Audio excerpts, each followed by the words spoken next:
ಧರ್ಮ ರಕ್ಷಣೆಗಾಗಿ ಬಿಜೆಪಿಯಿಂದ ಧರ್ಮಸ್ಥಳ ಚಲೋ ನಡೀತಾ ಇದೆ. ಧರ್ಮಸ್ಥಳದಲ್ಲಿ ಕಾಂಗ್ರೆಸ್ ವಿರುದ್ಧ ಬಿವೈ ವಿಜಯೇಂದ್ರ ಇವತ್ತು ಕಿಡಿಕಾರಿದ್ದಾರೆ.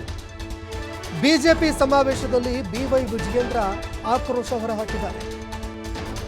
ನಾವು ಧರ್ಮಸ್ಥಳ ಚಲೋ ಘೋಷಣೆ ಮಾಡಿದಾಗ ಟೀಕೆ ಮಾಡಿದ್ರು, ಇದು ರಾಜಕೀಯ ಪ್ರೇರಿತ ಅಂತ ಕಾಂಗ್ರೆಸ್ನವರು ಟೀಕೆ ಮಾಡಿದ್ರು.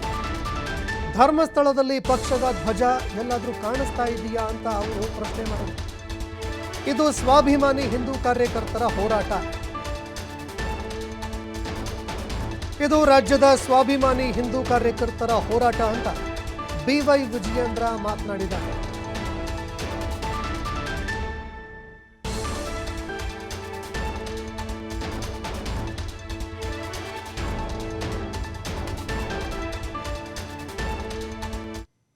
ಧರ್ಮಸ್ಥಳ ಚಲೋ ನಮ್ಮ ರಾಜ್ಯದಲ್ಲಿ ಇವತ್ತು ಧರ್ಮಸ್ಥಳ ಚಲೋ ಘೋಷಣೆ ಮಾಡಿದಾಗ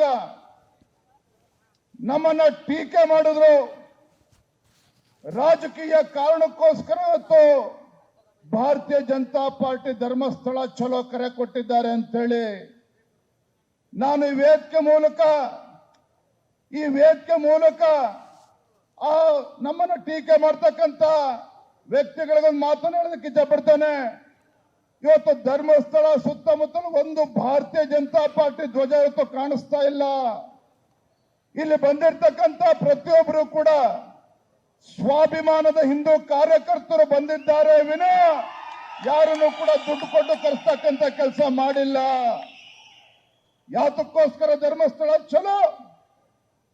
ಕಳೆದ ಕೆಲವು ವರ್ಷಗಳಿಂದ, ಕಳೆದ ಎರಡೂವರೆ ವರ್ಷದಿಂದ ರಾಜ್ಯದಲ್ಲಿ ಹಿಂದೂ ಕಾರ್ಯಕರ್ತರಿಗೆ ಅಪಮಾನ ಮಾಡತಕ್ಕಂತ ದುಷ್ಟ ಕಾಂಗ್ರೆಸ್ ಸರ್ಕಾರ ರಾಜ್ಯದಲ್ಲಿದೆ. ಕರ್ನಾಟಕ ರಾಜ್ಯದಲ್ಲಿ ಹಿಂದೂ ಪವಿತ್ರ ಕ್ಷೇತ್ರ ಧರ್ಮಸ್ಥಳ ಮಂಜುನಾಥೇಶ್ವರನ ಅಪಚಾರ ಮಾಡತಕ್ಕಂತ ಒಂದು ದುಷ್ಟ ಕಾಂಗ್ರೆಸ್ ಸರ್ಕಾರ ಇವತ್ತು ರಾಜ್ಯದಲ್ಲಿ ಅಧಿಕಾರ ನಡೆಸ್ತಾ ಇದೆ. ಯಾತಕ್ಕೋಸ್ಕರ ಇವತ್ತು ಧರ್ಮಸ್ಥಳ ಚಲೋ? ಇನ್ನು 2 ವರ್ಷದಿಂದ ಹಿಂದೂ ಕಾರ್ಯಕರ್ತರ ಅಪಮಾನವಾಗ್ತಾ ಇದೆ. ಈಗ ಮಂಜುನಾಥೇಶ್ವರನ ವಿರುದ್ಧ ಅಪಪ್ರಚಾರ ಮಾಡ್ತಾ ಇದ್ದಾರೆ. ಸದ್ಯ ಕಾಂಗ್ರೆಸ್ನ ಜನ ವಿರೋಧಿ ನಡೆಯನ್ನ ನೀವು ನೋಡ್ತಾ ಇದ್ದೀರಿ. ಹಿಂದೂ ಕಾರ್ಯಕರ್ತ ಒಂದು ಪೋಸ್ಟ್ ಹಾಕಿದ್ರೆ ಅವರನ್ನ ಅರೆಸ್ಟ್ ಮಾಡುವಂತಹ ಕೆಲಸ ಮಾಡ್ತೀರಿ. ಆದರೆ ಧರ್ಮಸ್ಥಳದ ಬಗ್ಗೆ ಅಪಪ್ರಚಾರ ಆದರೆ ಅದರ ಬಗ್ಗೆ ಯಾವುದೇ ಕ್ರಮ ಇಲ್ಲ, ಯಾಕೆ ಅಂತ ಅವರು ಪ್ರಶ್ನೆ ಮಾಡಿದ್ದಾರೆ. ಇನ್ನು ಪ್ರಾಥಮಿಕ ತನಿಖೆಯನ್ನು ಕೂಡ ಮಾಡದೆ ಭೂಮಿಯನ್ನ ಅಗದ್ರಿ. ಕ್ಷೇತ್ರದ ವಿರುದ್ಧ ಅಪಪ್ರಚಾರ ನಡೀತಾ ಇದ್ರೂ ಕೂಡ ಸುಮ್ಮನಿದ್ದೀರಿ. ಅಪಪ್ರಚಾರ ಮಾಡಿದವರನ್ನ 24 ಗಂಟೆಯೊಳಗೆ ಒಳ ಹಾಕಬೇಕಾಗಿತ್ತು. 24 ಗಂಟೆಗಳ ಒಳಗಾಗಿ ಯಾರು ಅಪಪ್ರಚಾರ ಮಾಡಿದ್ರು ಅಂಥವರನ್ನ ಒಳಗಡೆ ಹಾಕಬೇಕಾಗಿತ್ತು ಅಂತ ಬಿವೈ ವಿಜಯೇಂದ್ರ ಮಾತನಾಡಿದ್ದಾರೆ.